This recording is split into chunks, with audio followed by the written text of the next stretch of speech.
Now it looks like Manchester United have been given a transfer boost with them signing Andre Onana. Arsenal teams agreed with Rasmus Højlund, Alex Telles to El Nazar, and Harry Maguire to Chelsea. Yes, that's a thing.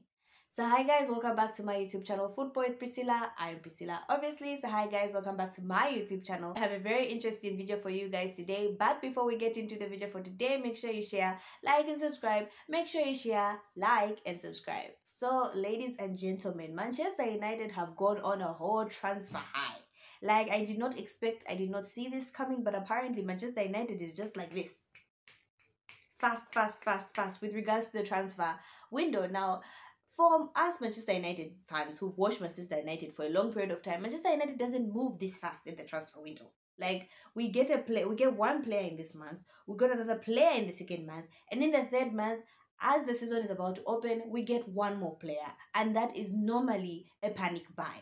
So that's what we're used to as Manchester United fan. So me seeing Manchester United being so active in the window is actually very exciting for a fan. Like, I am very happy as a Manchester United fan. So let's talk about the transfers that are circulating and rumored for Manchester United. Now, the first one is not even a rumor because Manchester United have officially signed ONANA. Yay. Honestly, like, even in my previous videos, I said, listen, I am personally not comfortable with ONANA. I stand to be corrected. The guy is a midfielder slash defender slash goalkeeper. So I don't know how I feel about Onana. Maybe after I see him actually play in the Premier League, after like 3-4 games, I'll be comfortable and go like, yay, Onana. But for now, I'm just like, Onana. Manchester United have officially signed Onana. I'm pretty sure he'll be announced soon. He's officially a Manchester United goalkeeper, and a lot of people are excited. And you know what? Feel free to be excited. As for me, I'm just like, wow. For me, at least, I'm just glad that we've managed to get 2 players before even reaching the month of the transfer window closing. Like, we're so used to have Manchester United in 2 months sign 1, and then we panic buy towards the beginning of the season. So for me, I'm excited that we actually have 2, and we might actually have 2 transfer signings playing in the preseason, which is a great step for us. So it looks like Manchester United are heading in the right direction. Okay, so the second player I want us to talk about is Rasmus Højlund. Now, Manchester United are after this kid. Why? Because we need a striker.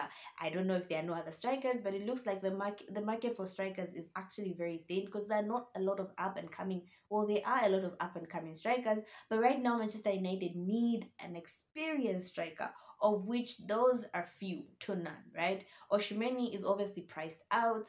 Harry Kane, Lord knows what is happening to Harry Kane. I mean, rumor has it he's going to Bayern. So Manchester United have to settle for Rasmus Højlund, who's a young and up-and-coming striker, which for me, like I said in the previous video where I talked about where we were assessing Rasmus Højlund's skills and everything, I said I didn't have a problem with him. I was actually okay with him. Like, he's got good positional awareness. He's actually got pace. He's just overall a good player. But I said, for me, I'd get a Rasmus Højlund if I have a main striker. You know how Man City have Haaland and Alvarez? I would have wanted that for Manchester United because, ladies and gentlemen, you're not telling me that we are going to have a 21-year-old as our main striker and expect him to go into the Premier League and immediately give us 2021 goals. Like, I don't know who's expecting that. Unless he performs a miracle, which is most likely not to happen, but if it does, good for us. But we're most likely leaning on the fact that he's going to have a hard time with might not have a hard time coping the Premier League, but he will not come and like set the Premier League on fire. At least I don't think that would happen, but if it does, great for him. So yeah, Manchester United in for Rasmus Højlund. Again, according to Fabrizio Romano, after the Onana deal, they have already moved to Rasmus Højlund. They are about to make their first bid for Rasmus Højlund, and I hear that Atlanta don't want anything less than 60 million. Like, why on earth is Atlanta trying to rob us? I mean, that kid should be 40 million, 45, 50 if we go crazy, but 60 million. The kid hasn't even gone in Europe and blown up. So I don't know why Atlanta are insisting on 60 million. I don't know if it's because of the Manchester United tax, but for me, I think the kid should be 45, 40 million, and if we go crazy 50, 60 is just ridiculous. But if it's anything we have seen for other teams that Manchester United have done negotiations with, they always come up with this ridiculous amount of money. And Manchester United, let's just give them credit, they have managed to sign players at a price which is near normal, even though the other asking team has put out a ridiculous amount. So their negotiating skills for this window has been amazing. So yeah, congratulations Manchester United's recruitment team. Okay, so the other player I want us to talk about is Harry Maguire. Ladies and gentlemen, apparently there are rumors that Harry Maguire might go to Chelsea. Why? I don't know. Even I don't know. Like, Chelsea fans, there's something wrong with Chelsea. Like, there's just something wrong with Chelsea. In my previous video, I made a video and I was like, what is wrong with Chelsea? And people are like, oh, Priscilla, there's nothing wrong with Chelsea. Literally, what is wrong with Chelsea that you would want Maguire? Not that I'm slandering Maguire. I think Maguire is a good player, but with the season that he's had, you guys are still going for him? I feel like Maguire, for me, I'm not slandering him, no hate towards Maguire whatsoever. For me, I just feel like Maguire should go to a team that is out of the top six, or he should go to a Tottenham where the pressure and the spotlight won't be so much. I feel like Maguire has gone through a lot at Manchester United, and I just want for him as a player, if he wants to rediscover himself, he should go to a team that doesn't have so much pressure and so much spotlight on him, so that he can just be a Maguire and come back to the Maguire we remember he was when he was with Leicester. So I think he would be much better going to a club like Tottenham, or maybe a club like who? Brighton, something like that. He should just be at a club that won't have the spotlight on him. That's what I think. And I think for him going to a big six club like Chelsea or a Liverpool, I feel like the spotlight is there and the pressure is always going to be there. So if Maguire wants to discover himself out of the spotlight, I think he shouldn't go to such a Chelsea team. I think a Brighton would be a good move. West Ham would be a good move. Aston Villa might be a good move if they wanted him, but not a Chelsea. Those are my thoughts on Harry Maguire, but I have no idea why Chelsea want Maguire. But hey, I mean, it's their decision. Okay, so the other player I want us to talk about, ladies and gentlemen. Now, in my previous video, I went on a rant about how Manchester United are not looking for a number 6.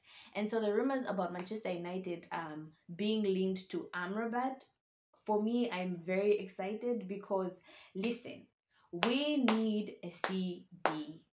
Manchester United need a CDM. Like, we need a midfielder that can fill in when Casemiro is not there. So when I heard these rumors about Manchester United being linked to Amrabat, I don't even know if I'm pronouncing his name correctly. I was excited because I was like, let's see where he plays. Let's see what he does.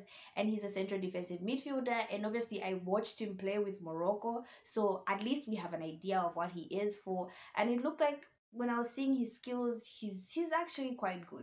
At this point, I just want a cover for Casemiro, because I honestly think if Casemiro gets injured and or gets a red card, which he is prone to for some reason, we are going to miss him. So we need another person to replace him. With regards to the fact that we are hearing links of Fred leaving Manchester United to Galatasaray, I think, and also Scott McTominay also being linked elsewhere. So we need a midfielder that's able to sit there in case Casemiro is injured and or gets a red card. I mean, Bruno Fernandes, Mason Mount, Eriksen, those are definitely not CDMs. So for me, I will be comfortable in this transfer window. If it closes and we manage to sign a CDM like Amrabat or whoever, whichever CDM, I will be comfortable. But if this window closes with us only having Onana, Mount, and what's his name, Rasmus, I will be very uncomfortable because I know the hole that will be left on the midfield. So for me, I'm really glad that Manchester United are actually even being linked to a CDM. So the next player I want us to talk about is Alex Telles. Apparently he's being linked to Al Nassr. They want to buy him.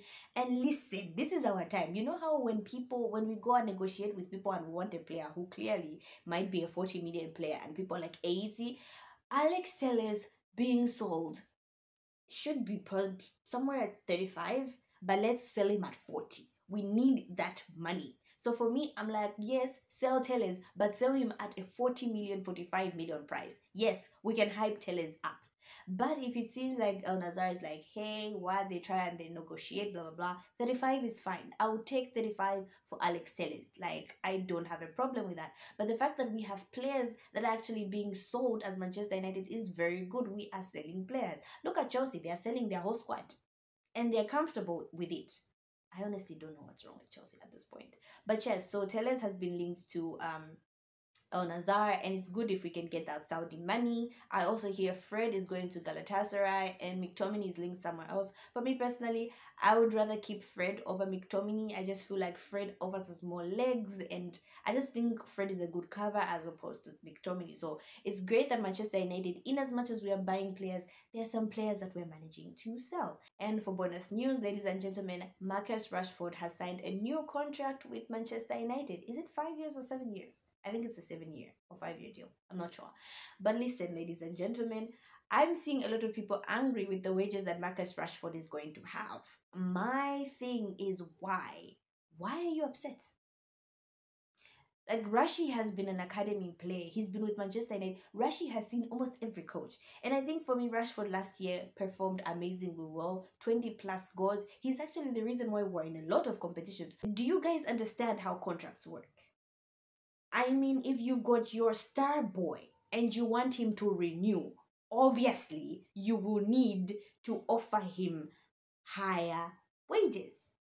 Never in the world of football have I heard that their star boy, who they wanted to renew, they gave him lower wages. And he was like, yes, because I'm loyal to the club, I'm going to stay. Where? Because even if you work for a company, you are not signing that contract if they're still going to give you the same salary and or reducing your salary. They have to increase it. So I don't understand where this uproar, this ridiculous uproar is coming from with regards to the fact that Marcus Rashford is getting higher wages. Like, that's just what normal people do. So yeah, so I don't get it. But yeah, it's interesting what's happened with Manchester United and in this transfer window. But anyway, so yeah, so that's all I had for you guys today. Thank you so much guys for watching. Make sure you share, like and subscribe. Make sure you share, like and subscribe, and turn your notifications on to know when next I post a video. Bye.